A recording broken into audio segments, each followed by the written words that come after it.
நடிகர்கள் அரசியலுக்கு வரக்கூடாதா, வரலாமா அப்படின்ற ஒரு கேள்வி நம்ம தமிழ்நாட்டில் என்றைக்குமே இருந்துதான் இருக்குது. நம்ம இந்தியாவிலே வந்து அது இருந்துதான் இருக்குது. ஆனால் வேறு ஸ்டேட்டுங்களெல்லாம் வந்து நடிகர்கள் அரசியலுக்கு வர்றது ஒரு சில ஸ்டேட்டுகளில் பார்த்திங்கன்னா ரொம்ப ஜாஸ்தியாக இருக்கும். ஒரு சில ஸ்டேட்டுகளில் கிடையவே கிடையாது.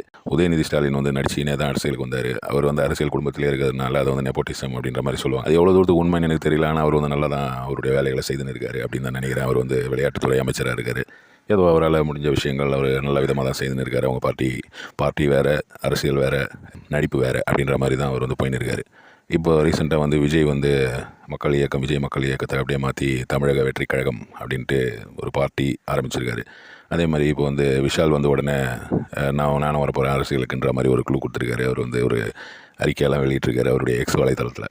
விஷால் வந்து கொஞ்ச நாளைக்கு முன்னாடி எலெக்ஷனில் நின்னார். உங்களுக்கு எல்லாம் தெரிஞ்சிருக்கும். அது எலெக்ஷனில் நிற்கிறதுக்காக போனார். அது உள்ள அவர் ஏதோ ஃபார்மில் மிஸ்டேக் இருக்குது, அவருடைய அப்ளிகேஷன் தப்பாக இருக்குது அப்படின்ற மாதிரி சொல்லி அவரை வெளியே அமிச்சிட்டாங்க. அதுக்கப்புறம் வந்து ரொம்ப நாள் ஒரு அரசியல் பக்கமே காணும். அவர் வந்து